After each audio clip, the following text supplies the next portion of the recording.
Hi Cam followers, this is Amy.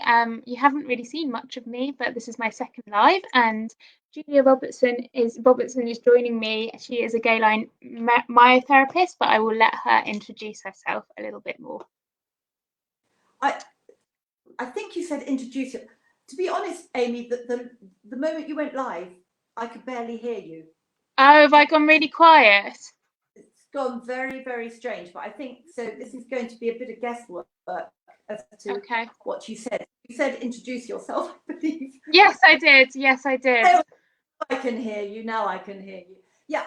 Hello. And thank you, Cam, and thank you, Amy, for inviting me to talk. My name's Julia Robertson, Galen Myotherapy. I'm the founder of Galen Myotherapy, and we've been going nearly 20 years, which is quite something. So myotherapy is muscle therapy, and we specialize in discomfort in muscular conditions in dogs, so mobility issues, normally secondary mobility issues in dogs.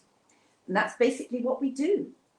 Perfect. So we've got quite a few things that we're going to talk about this evening. So shall I share the presentation and we can start going? Yeah, cool. Let's see. So I think this one will work the best. Can you see that? I can see it perfectly. That's perfect. Really great. So I suppose really is trying to describe why or explain how we sort of assess dogs. And I know I spoke to Hannah a few weeks ago about posture. So we've just gone back a little bit over the posture. And I thought what would be really interesting would be to compare two dogs, same breed and of the same age, and to just assess the differences between the two. Yeah, it's fascinating. I'm quite, it's quite shocking when you put it like that, isn't it? Well, it's sort of helpful because we talk about posture. Yes. And it's very difficult, I think, to assess your own dog's posture because the change is so insidious that you don't really notice the gradual change until perhaps you put it next to a picture of when they were younger, or the same breed, the same age that's in a different condition. And the one on the left of the screen is my dog, I'm very proud to say, one with the little grey beard. That's Maggie. 10 years. She was, yeah, I know, she's adorable. We've had her from a puppy, and she was 10 back in October. And the dog on the right is also the same age. And what's so interesting is that really the big things that are different between these two dogs are the things that they haven't done rather than have done. So I know that the dog on the right lived on a very slippery floor, and that's quite evident when you look at the back end and you see that wide start. That's not necessarily typical, but I know this one's history, and that was one of the issues. So the fact is that she's got none of that sort of medial support. So the back legs are actually, or the hind legs are really quite splayed. And has always lived on non-slip flooring. The other thing is that Maggie's never jumped out of vehicles, which is another thing that can really begin to impact on some dogs' posture and skeletal structure and muscular structure. And the big thing that Maggie has never done, which again the other dog has done a lot of, is chasing balls. And those are the three main things that really I could identify the difference between them. The other thing I suppose is she's never been overly exercised. We've always done a lot of diverse exercising, working on different planes, doing lots of little pole work naturally, sort of in woodland and things. But it's just really interesting to see how repetitive actions, it's not the one-offs, is it? It's that repetitiveness that can really have a big impact on a dog's body. Yeah.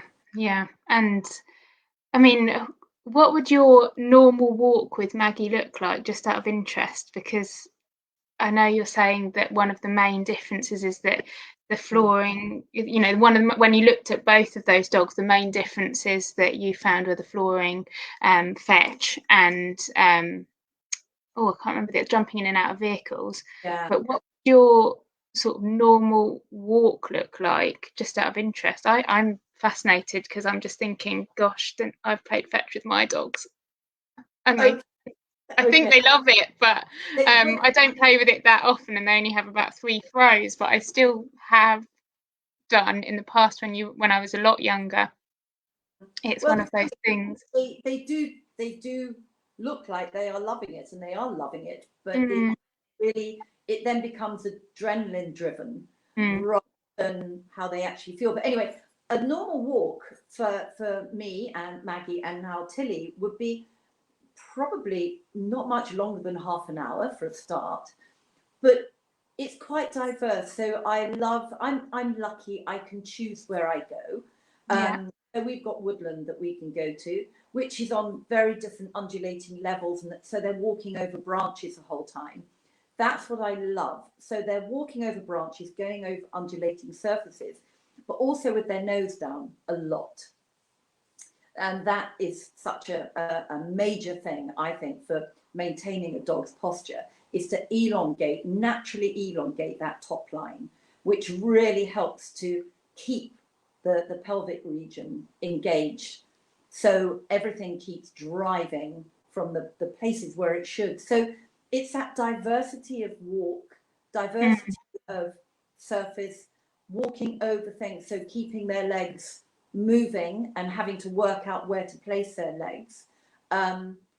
They're not on the lead that much, but if they are, they don't pull, which is another big thing which can push their limbs out of alignment. Yes. So it's really, it's more little and often, but definitely no ball chasing. If we do anything, we do a find it game where I hide a toy and then they go and find that. That can be also part of it too. Yeah, that's a really good idea. I have started doing that with my youngest dog, and she loves it. as long as there's food in the toy. But we always do food service too. So yeah, those same sort of differences. And she's had a couple of accidents, Maggie too. She had quite a bad one where she got hung up on a wire fence. Nasty. Yeah, and again, she was treated after that. I had her checked out, and I treated her after that. So it's not ignoring those little injuries that can only become bigger injuries. They just can roll on. Yeah. Absolutely. So those are the things I would say. Shall we move on to the next slide? Let's move on. Because I think it highlights. There we go. Yeah, as if like magic, it's come up. Yes, it was really just. I mean, you could see the posture, and then it's really about, okay, so we can see the difference between the two, but let's have a look at how muscle tone and muscle mass plays a part in that. So, of course, what we're really looking for is symmetry, and not with left and right, but of course with the forequarters and the hindquarters, and this is where it gets really interesting. It's all about that balance within these muscle groups, because of course they all interrelate and everything has to work together as a whole. So they all have to be of the same tone if possible, so they can work together.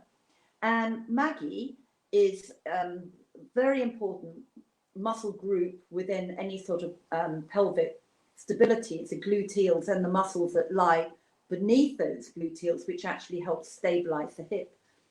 You can actually see there's actually a bulge there. You can see when she's just standing that there is a bulge of muscle, which is great. Whereas if you compare it with the other dog, Maggie's is convex and the other dog is concave.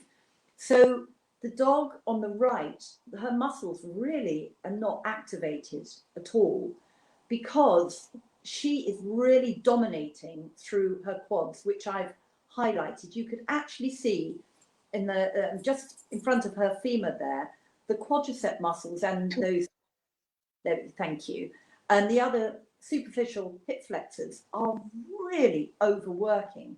Whereas you can see Maggie's are, they're obviously present, but they're in balance with the rest of the leg. And the hamstrings, which lie just behind the quads, and the glutes should balance. You should have that lovely balance between the gluteals and the hamstrings to be able to have that stability and drive for them to propel forwards. But again, the dog on the right, the hamstrings are really, there's very much less muscle tone in that dog than there is in Maggie. And it is completely unbalanced too. And it comes back to the whole biomechanics of the dog, because of course we've got to have a joined up dog to be able to propel themselves forwards. And the gluteals and the hamstrings, they work together. As I said, they propel the dog forwards. But with the dog on the right, basically how this one's walking is like on sticks. So the quads are drawing the leg forwards, but there's not a lot of retraction in that hind limb. So there's not a lot of movement going through the body. And that sort of reflects within the front end too, the forequarters. You can see how very loaded she is in her shoulders. Yeah, you really can actually. I'm just wondering, just for my own benefit as much as any, how do we assess balance? Does that make sense? And how, if someone's not used to looking at dogs in this way, Yeah. how do we sort of make an assessment about whether a dog is balanced or not? There are lots of things. I mean, this perhaps is going to the more difficult end of looking at it, but this is something that this is something that we do at Galen. And we don't do so much of the gait assessment. We do much more of this static postural assessment. I mean, obviously we want to know how they move, but looking at muscle mass and looking at the balance within the dog, and some of it is just, you would look at Maggie and go, well, she looks right, but I don't know why.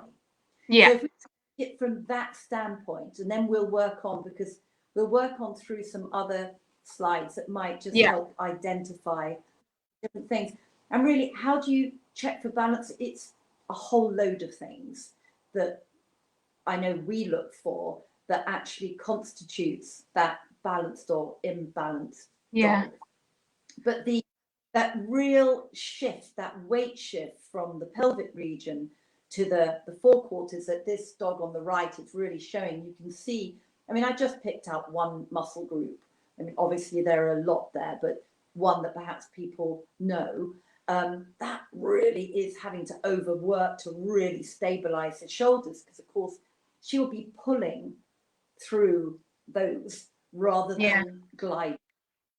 Really, really loaded up on that. So how do you tell for balance? Firstly, it's actually looking, does the forequarters, have they got the same amount of muscle tone as the hindquarters? Now I know that sounds stupid because they're different shapes, but they actually do balance out, because the bones are the same sort of shape, but the opposite way That around. makes a lot of sense actually, because I do a lot. Even if you look at the animal from the top, you can often see they're either a triangle shape or they're nice sort of. They've got a waist and then these two equal bits at the hip level and the shoulder level. So that makes a lot of sense. Yeah. And that's what we do. We look at the lateral view, we look at the dorsal view, we look at the cranial and caudal views too. But it's quite interesting, as you said, to actually look at that top view, that dorsal view. Sometimes that will tell you things that the lateral view isn't telling you. You'll see that banana shape, or as you say, that triangular shape, or that complete lack of waist. So there are lots of ways of assessing this, but this is one. And of course, this is where I can talk and bore people rigid about looking at the biomechanics and the interaction and the muscle activation and things like that of good movement. Yeah, and Patricia's just mentioned, she said symmetry is really difficult to identify by sight in a hairy, fluffy border collie. We'll come on to that. We'll come on to Okay. that. But Okay. absolutely right. Do you know, you've got a couple of beautiful shelties, haven't you, Yeah. Amy? Yeah. You know, I think they are probably the most difficult because they've got all this fluff and this tiny little body underneath, haven't they? They really have. Yeah, because when I bath them, they're like a fraction of their size. They look like little drowned rats when they're wet, bless them. When they're all dry, they're like poofing out. Yeah. Right. But shall we go on to the next Yes, slide? of course. So this slide. So this is one that you can use for all dogs. It really is that the head carriage and the tail carriage. The head carriage, it should be obviously natural for its breed. And this, I would say, Maggie is looking up. She's actually looking at something. So she is lifting her head, but the thing is she can lift her head. That's the thing, she can lift it easily. A dog should have a good long neck. It's all about the neck. Movement is all about the neck. Every movement a dog makes, like we do, part of it comes through their neck. So if their neck is compromised, then their movement will be compromised. So looking at a natural head carriage is a really good place that you can start with dogs of any hairiness or size or shape. And they should have a good head carriage, as I said, for their breed or breed type. I mean, obviously a poodle's head carriage is quite different from even a Labrador. Yeah. And again, comparing the same breed, I think is quite interesting too. So the dog on the right, you can see that her head carriage is low. And if you looked at her in isolation, you think, no, that's probably okay. But when you compare, then you can see how much lower her head carriage is. But not only that, can actually see that her face is not that engaged. She doesn't look that happy just standing there having So standing still probably isn't a great thing for her to do. It's really interesting. It makes me think of when my mum used to tell me, because you hunch over, don't you? Your neck extends like that, but from the side, and they always tell you to tuck your chin in. It's exactly like this photo. It's exactly. And what we also find is that when dogs are really front loading, they also start to engage things like their cheek muscles and their other chewing muscles over their head, and they become very sore and very, very tight and can be quite painful because they're moving like this. You have to engage if part of you isn't working that well. But the tail carriage too can really change. And actually, we've seen dogs where they've actually stopped wagging their tail. And again, it's a slow, insidious thing. It's not one day they wag, the next day they don't. It's over weeks and months. And it depends how those muscles are affecting the pelvis and whether it's actually reorientating the pelvis, either dorsally, ventrally, or even rotating it slightly. That would make a big difference because, of course, the tail sits on the end of the pelvis. So if the pelvis is dorsally tilted, then the tail is going to naturally be more dipped. Yeah. Function of actual tail movement. So tails are, again, another very interesting subject. And again, I could go on and talk for Britain about tails. But the tail carriage is something, along with the head, that you can actually look at. Doesn't matter how much coat that they have. But it's you can definitely. It's putting all these things together. Yeah, absolutely. Shall I go on to move on? So that, again, I haven't got any markers on this because this is all about looking at their feet. And we're going to look at feet a little bit later. But feet and actually legs. Where are their legs placed? You should only see two legs from a lateral view. because the other legs, like Maggie's right legs, you can see obviously the left legs should be lined up behind. Now, or beside. Obviously, you've got to look from the front and the back too, because you should only see 2 legs from the front and 2 legs from the back. And that's when a dog is just standing naturally without being placed. But you can see the legs on the dog on the right, they've got a very wide base indeed, for all sorts of reasons, for comfort, but also for muscle balance and or imbalance. And the front feet, the four feet, they're probably slightly laterally rotated too. Yeah, Help right that. there. Yeah. So it's all these little things adding up to make a picture. So it really is the puzzle, the jigsaw puzzle, putting it all together.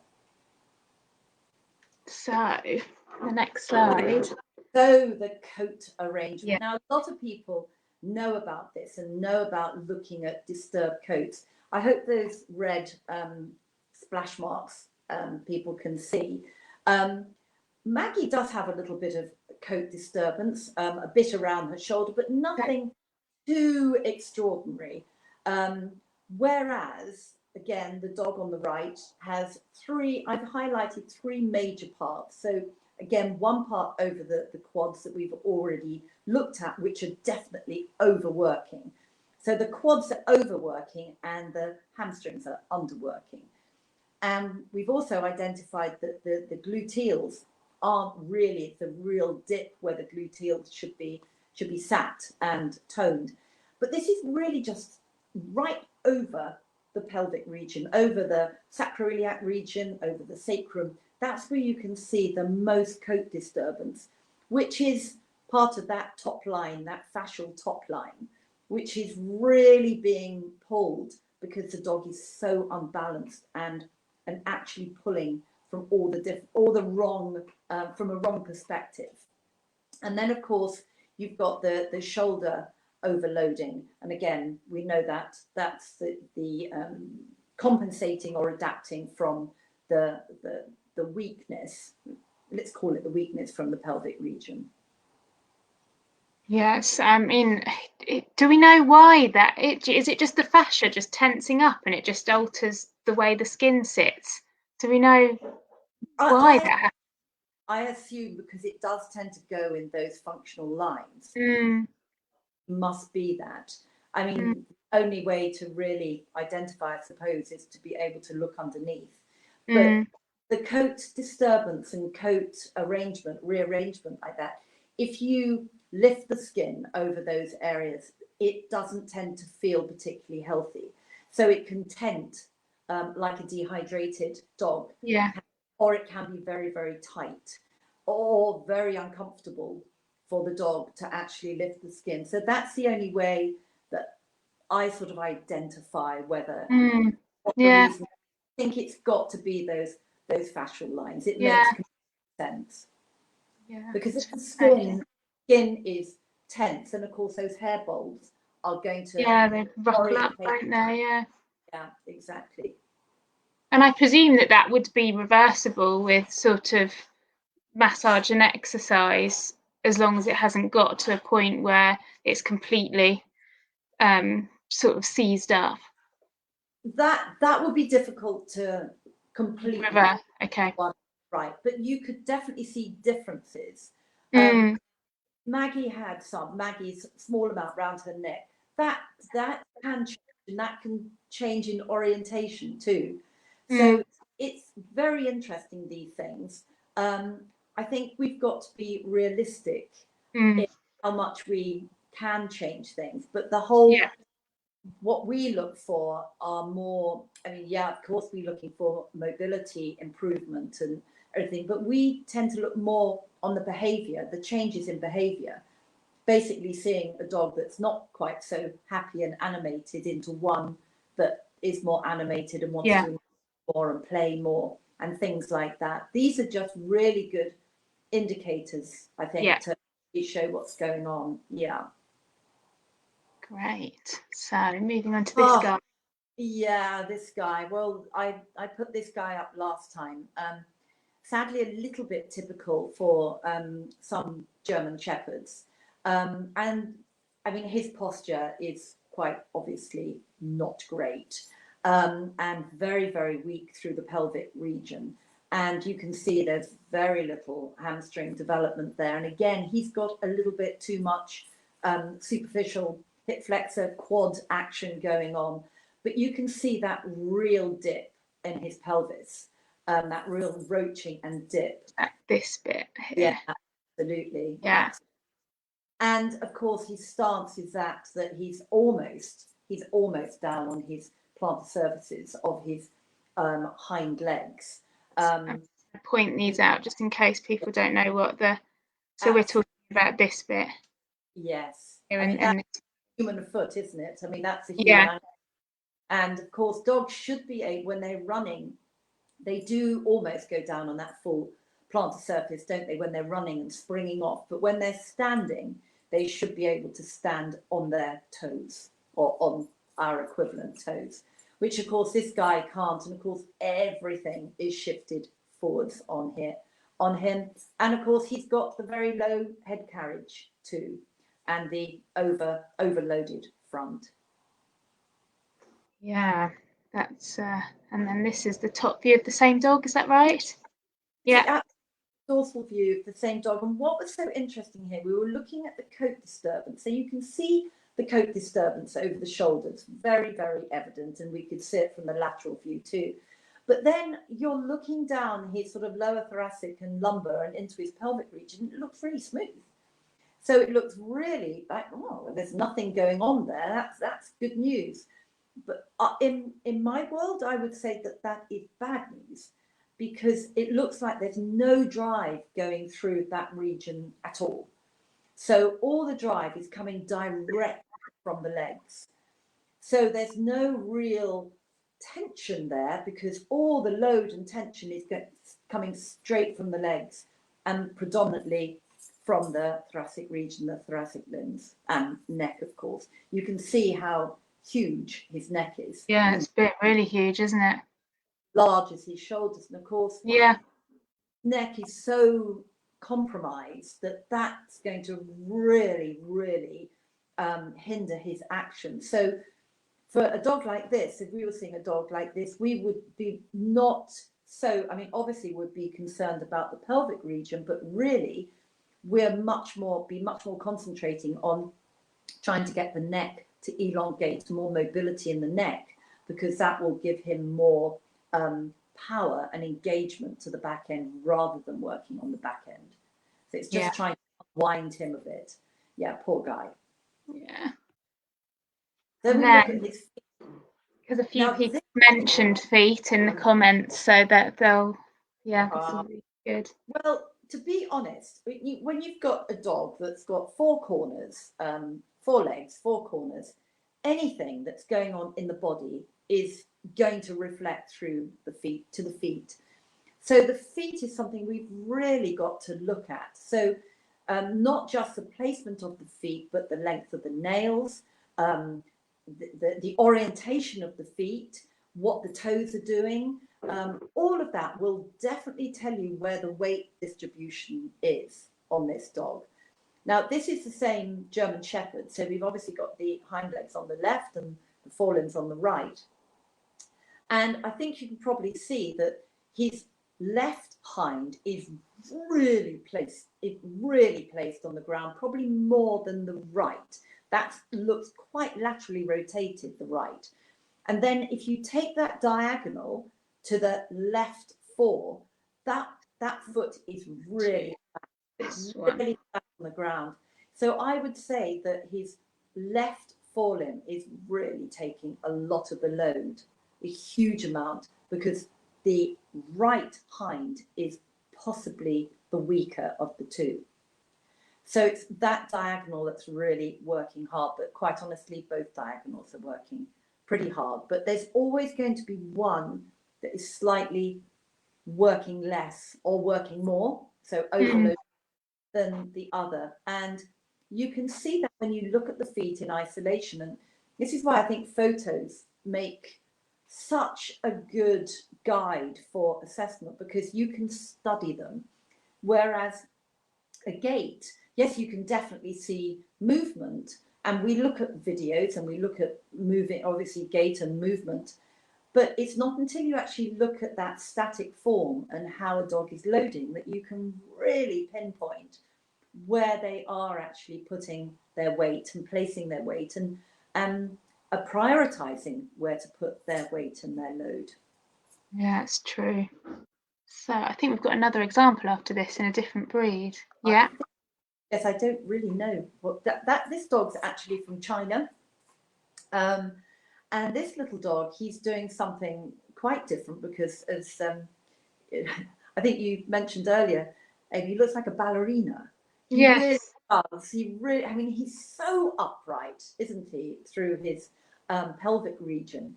He's actually being diagnosed with subluxating patellus. Now, we saw him last time with Hannah, but I just think he's very interesting because quite often the more common dog we see is when the hamstrings are really shortened and the pelvis is tilting dorsally, whereas this one, it actually looks like it's got a slight ventral tilt.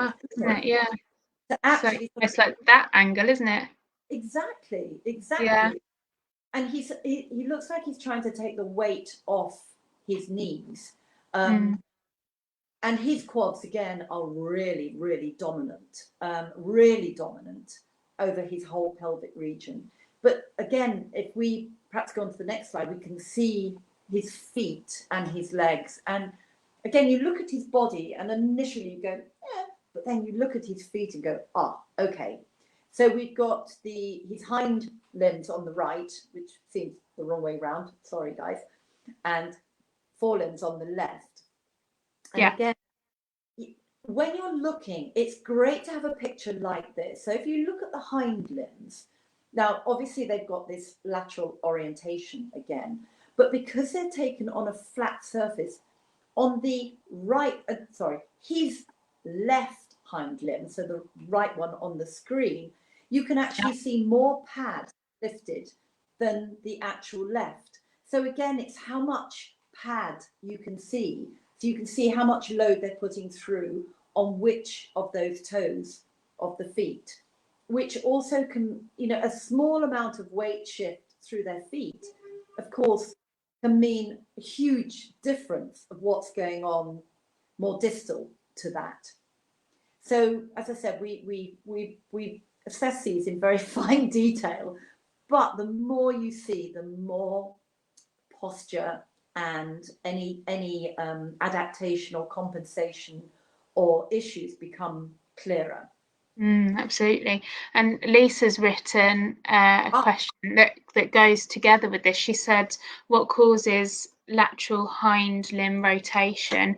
Which muscles are the weak ones and which ones are the tight ones? Okay. I guess it's different depending on how they're Yeah. Exactly. But if you think about it, because I'm really sad, I watch people walk too. A lot of people that walk like this, so they have a lateral rotation. Yeah, they do actually, yeah. It tends to mean that there's something not quite right in their gluteals. They tend to be quite weak through the bum muscles. So quite often what can happen is you've got domination of the big, strong muscles and the foundation muscles that should be securing and holding your joints in place. They're not activated, they're quite weak. So what can happen is they can become quite short and rotate the legs or rotate the feet. And exactly the same thing can happen in dogs.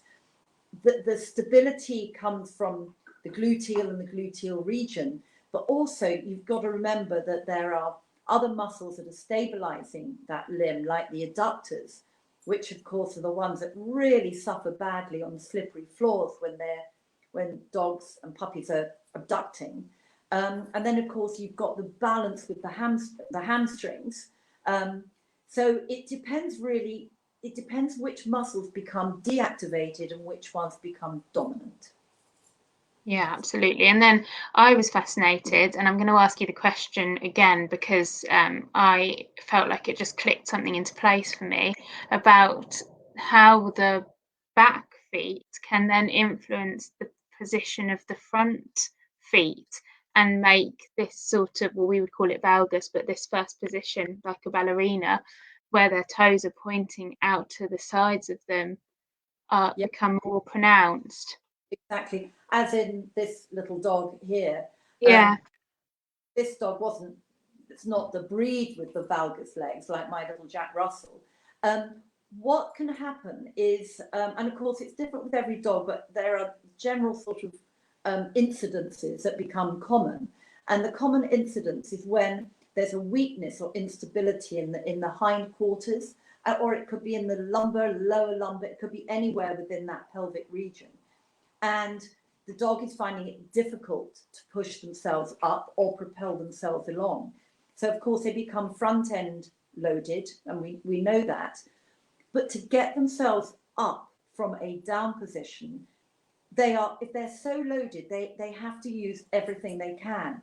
So what they quite often do is almost put their elbows into their sides so they can cantilever themselves up. So this then actually changes the rotation of their feet after the while, because the muscles that do that become shorter because they're overworked, and the muscles of the chest can become quite weak. So they have to adapt in any way they can, and it depends on where that weakness is, how they adapt. But that's quite often the reason, is that and that's something that we do see in many cases change. We can actually help give them a better orientation on their forelimbs. It's fascinating. Right, then is this the same dog again? This is the same dog, and yeah. This is where someone that assesses posture becomes incredibly boring, but actually interesting. I don't know. So this is the same dog. So we know that this dog has got uncomfortable knees.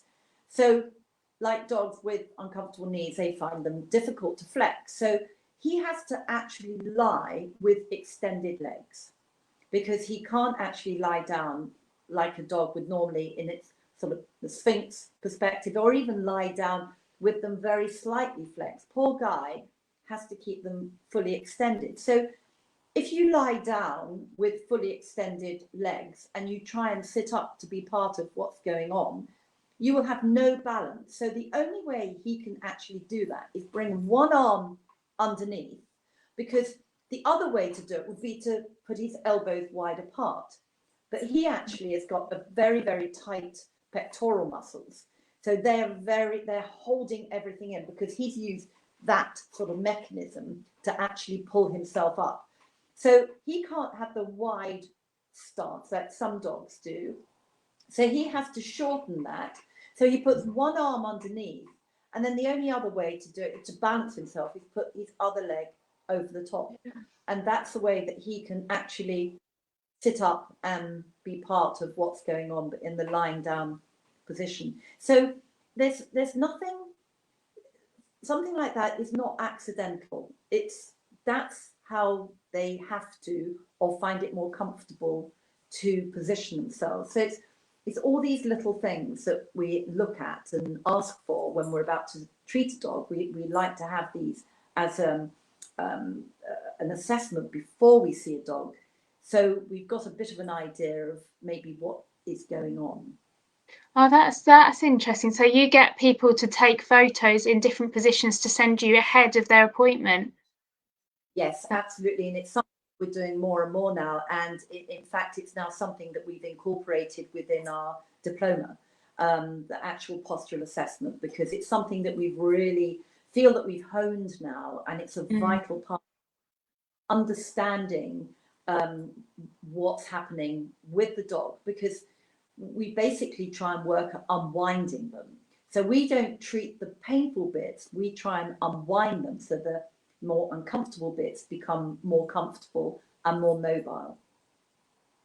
Yeah.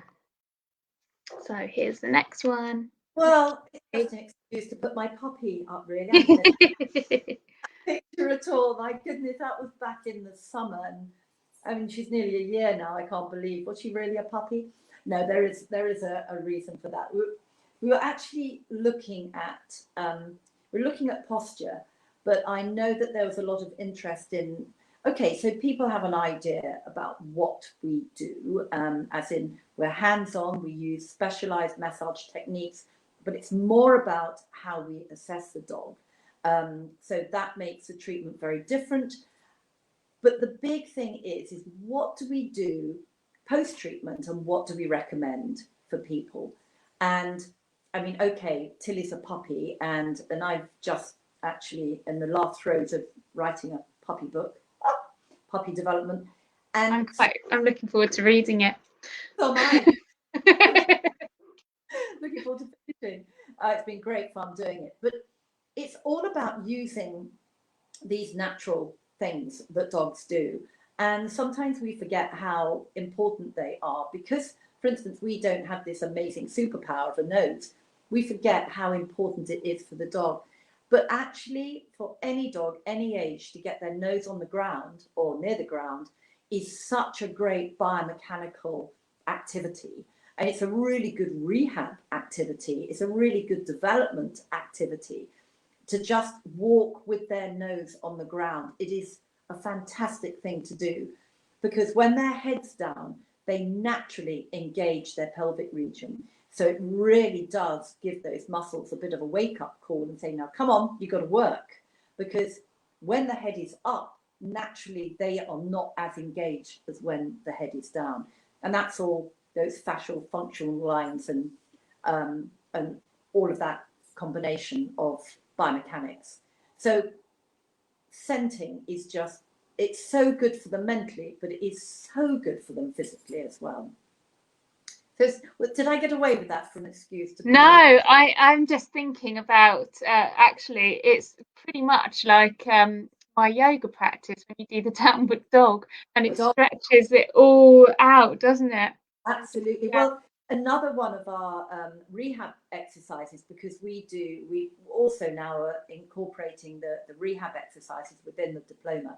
They're all naturally based too. And we've actually got an exercise that we call downward dog when they actually are looking into a hole, even into a small hole, which gives them even more elongation through their hamstrings. Exactly the same.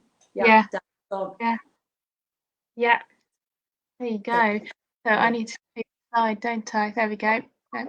So here's another picture of just one of our many exercises we do. And as I said, they're all based on natural movement and natural activity.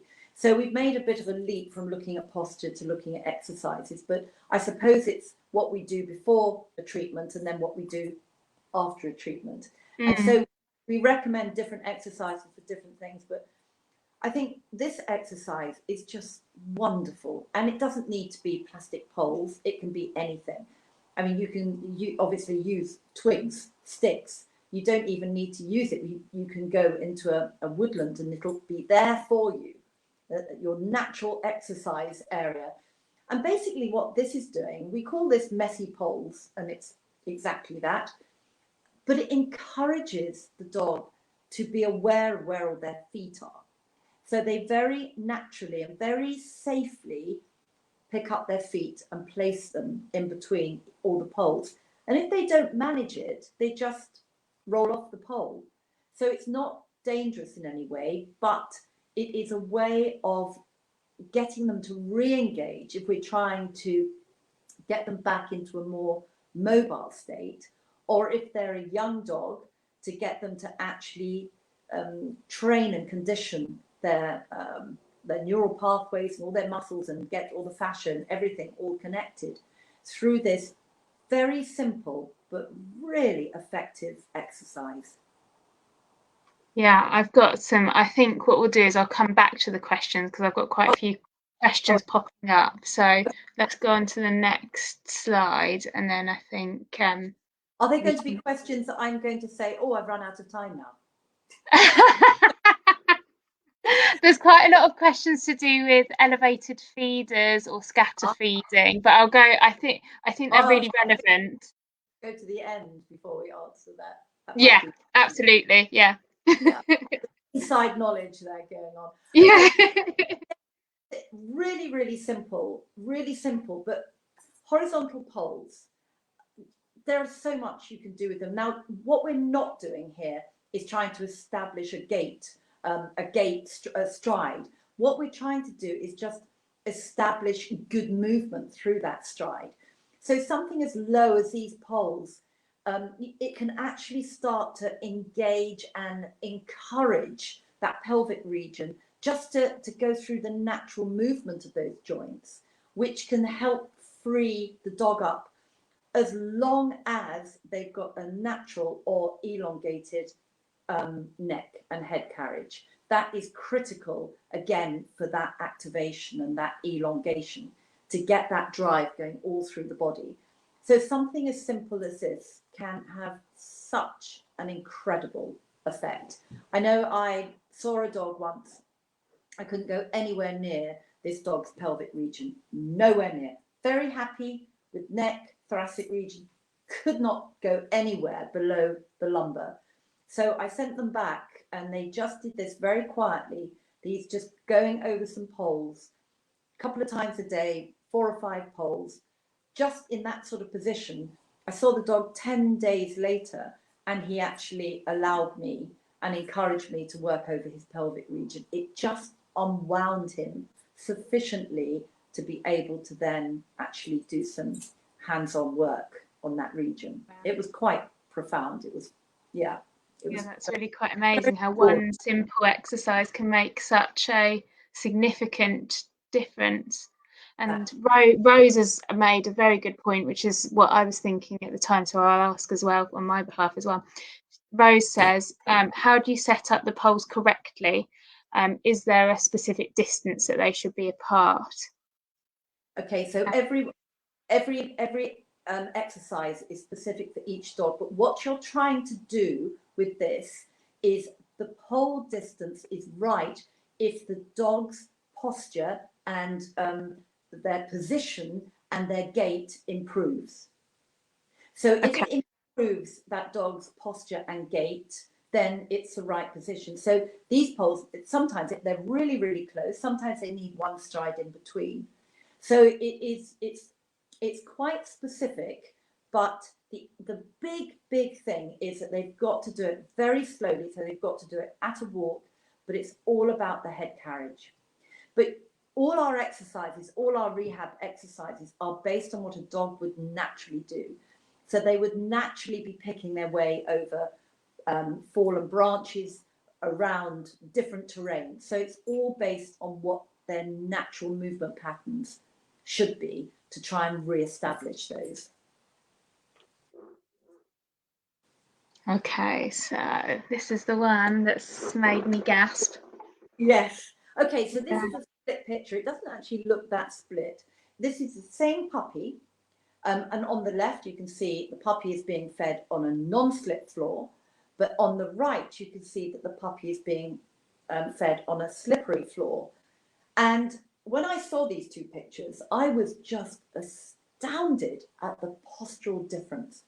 Now, I know you at CAM are always talking about, and so are we, slippery floors. I mean, that I've been going on about slippery floors for years and years and years, and how bad they are potentially for dogs. Absolutely. But this shocked me by a puppy standing on the two different surfaces. Now you can see that on the right, the puppy's having to compensate from a physical position just to eat.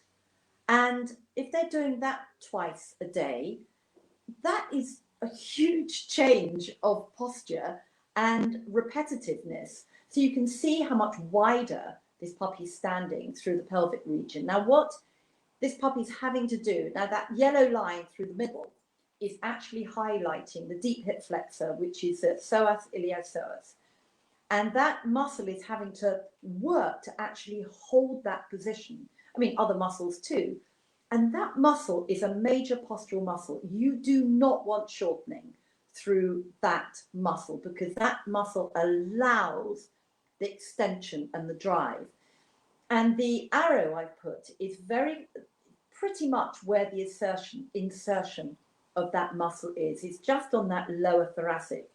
So you can see that puppy's almost slightly bent at that particular point, which indicates that muscle is really holding that puppy together, which is quite shocking. So we should be always feeding our dogs on non-slip surfaces.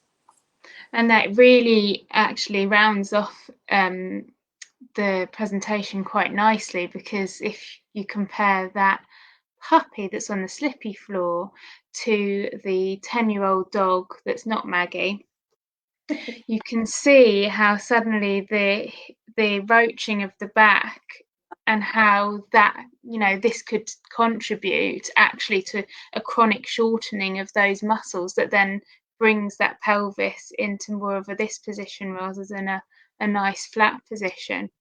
Exactly, and it's exactly that, Amy. You've absolutely nailed it there. It's these lots of little things that are repetitive that build up. And I think sometimes people think if their dogs suddenly go lame, that it's a sudden incident. And it generally, the dog becomes like a house of cards. And one little accident and the whole thing can crumble. But you're absolutely right. It really, it's quite a stark picture, really, isn't it?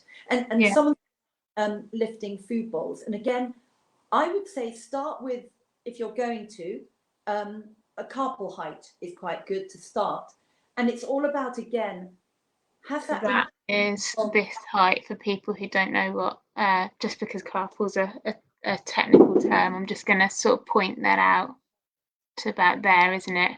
Or here. rule of thumb, and it Yeah. depends. If that improves your dog's posture, then that is the right. It might be higher, it might be even a little bit lower, but I would think that's a good point to start. Wouldn't you agree, Amy? Yeah, absolutely. Yeah. And then I guess one of the things that's going around my head that I've just thought of is that you were talking earlier about how important it is for that neck extension and sniffing exercises. And obviously, when they're eating on the floor, they're doing that. If they're on a decent floor surface that isn't slippy, they are, you know, you can see for this puppy, we have got a nice extension of the neck. Yeah. So would you, is it a good thing to raise bowls from a young age, or should we make them eat off the floor? I guess that's my sort of naive question, but No, that's a really, really good question, because when anyone, or when we're eating, when a dog's eating, you've got to be comfortable. So the last thing you want them to be is uncomfortable, because of course you want them to be in that unstressed state. So if a dog has got a neck problem, the last thing you want them to be doing at this, and this is a common thing, the last thing you want them to be doing is extending their neck when they're eating, because it will be uncomfortable. And when you've got a problem, the worst thing to do is hold a static position. So to ask them then to perhaps do a food search after, when they are moving, that's different, because they're having to change position, and they naturally can lift their head, and they can go down and look round corners, and that is a really good mobilizing exercise. Whereas if they've got a compromised neck, you really want it in the most comfortable position when they're eating. That's why the puppy on the right too it's really not good, because they're not comfortable. So it's going to be a little bit of stress there. But that's a great question, because I think until we relate it to ourselves, it's difficult to understand why one would be good and not the other. yeah, absolutely. And that sort of links in with, I think Luke wrote, so if a dog is comfortable being scatter fed, is that better than the raised bowl? Yeah, and there's I know that there's been a study on scatter feeding. There's lots of talk in scatter feeding. I'm the biggest fan. But one says that actually the best thing to do is perhaps give them a little bit of food, so they've got a little bit of food in their stomach, and then scatter feed. Just to actually give that, because of the anticipation of the food, just to actually give them something to maybe prevent any ulcers and things like that. That's the study. But I think that, yeah, food searching, scatter feeding is amazing. I think it's very fulfilling, both physically and emotionally, definitely.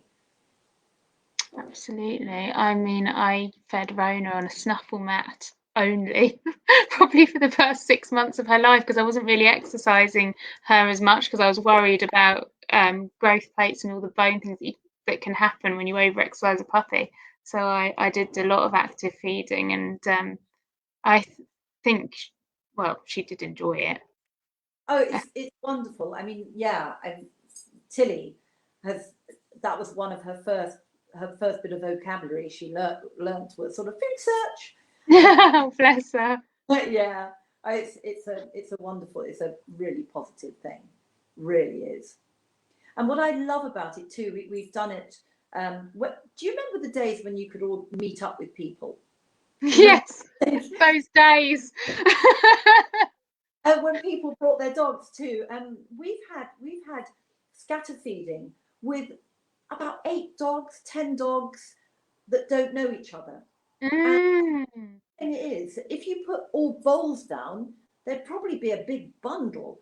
But Yeah, because you're doing feeding, they mingle and they just get on with it. It's quite extraordinary. I mean, I yeah, do it. I've done some weird scatter feeding with my dogs, horses, goats, and sheep all together. And again, they seem very happy. they just Really, do their own thing. they I do guess their own. they're just so, it's like being in the present moment, isn't it? It's just doing, yeah, focusing on the next piece of food and the next piece of food. It's probably really good mindfulness actually for It the probably canine population. is. Yeah. I'm just going to go down through the questions. We've got a couple of minutes left. Luke's written, is muscle mass or muscle tone the most important aspect? Well, I would say it's a combination of both, but what's your opinion, Julia? that it's the most important. Muscle mass or muscle tone. The most Mm. important aspect of symmetry, balance. Is that what we're talking? Yeah, I think it was talking about when we were talking about the postural balance and what the Maggie looked like compared to the other 10-year-old lab. Well, Yeah. the thing is, this is where we go into another subject, is when we get domination of the big muscles. So you can actually look at a dog and look at their hamstrings, which we've highlighted a couple of times, and they look really toned. And you think, wow, what is wrong with this dog? Why is there a problem? Because these muscles look really, really toned and look really, well formed. What Mm. they can be is overworking, and they can be really dense. So actually, they may look well toned, but actually, when you palpate them, they are really dense and overworking. So, and this is why it's important to look at the whole picture. Mm. So you may look at a dog with really what look like very healthily toned hamstrings, but then look at the front end and look at a really overdeveloped front end. So there's no balance there. So Yeah. something could be wrong. And in that situation, you quite often look at the orientation of the pelvis, because the hamstrings can sometimes really hang on to try and stabilize an unstable pelvis. So there's an awful lot to assess. And that's why it's quite important to look at everything. And that's why also looking at the feet in relation to everything. I hope Yeah, that answers. absolutely. Yeah, I think that answers it really well. And Patricia's written that she has. I need to know what has happened to a 12-year-old. I'm going to show this because it's long. All right. Can you see that? I know she has arthritis and it's probably that the tendons have gone, but is there any help? She's has a painful knee at the moment and is being treated with Metacam. Oh, she's Okay. got quite splayed and open toes. Where we would work on a dog like this, and I've treated lots of dogs, not necessarily identical. We would look at where is this dog compensating, where are they adapting, because quite often it's the secondary muscular adaptation that's the more painful than the actual original. So we would look at the adaptation and work there to be able to help. So I would say yes, there is management that we could That do. can be put in place. And then this one's a good one because it's to do with your book that's coming out. Here you go. Julia, does your new book include information on looking at puppies' posture to choose the best conformation of a puppy? No, because, and I tell you why. Because that's not, conformation is not necessarily my thing. Mm-hmm. What I'm more interested, or more, not more interested, I'm interested in everything. What I'm writing the book for is for anyone to develop their puppy with any form of good or bad conformation. Yeah. Because a puppy with bad conformation, or has not had the best breeding or the best start, they need more help. So Yeah. all the development that I'm looking at will cover everything. So if you've got good conformation, then obviously the activities are going to be really effective. If a puppy hasn't, then you may have to do them a bit longer. So no, I'm afraid I'm not covering off that. That's not my area of speciality. But it is going to be really interesting to see what management practices we should or could be putting in at a much earlier age to set them up for life. Absolutely, absolutely. I mean, quite honestly, I mean, really, wouldn't it be wonderful if we saw 15, 16, 17-year-old dogs as the norm? I think we've become a little ageist, and we almost think that a dog hits double figures and they're old. And I think I've got one of the top trumps on this. I had a Newfoundland, and she was 15, and I still felt that she went too early. So I think we've got to really look, as you say, at how we develop our puppies, and also how we keep developing and managing our dogs, because at the end of the day, they are not living in their natural environment. They're living in our environment.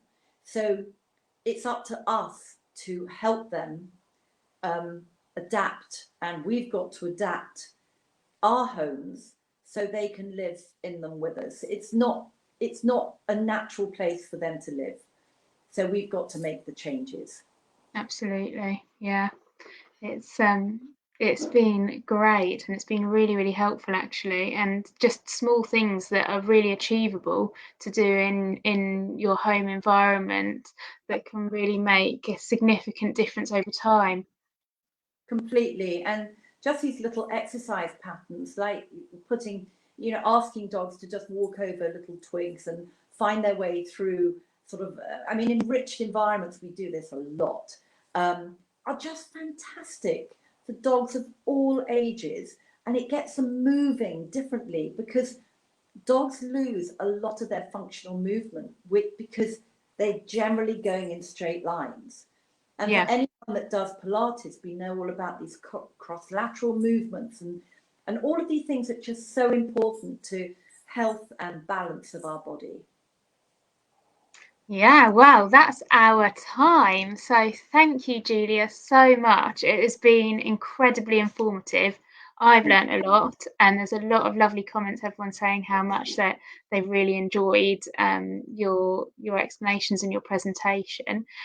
So I think we're going to go and say goodbye to Cam followers for now, and hopefully we'll see you again very soon. Do you want to say a few last words, Julia?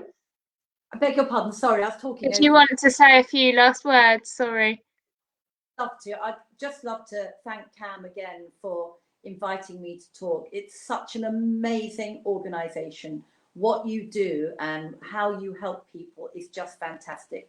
And it's a great honour to be invited on to ask. And I love my subject, and I know you love your subject. So it's lovely to come together. So thank you very much. And it's lovely to meet you, Amy. Yes, it's been lovely to meet you too, and I'm sure we'll meet again.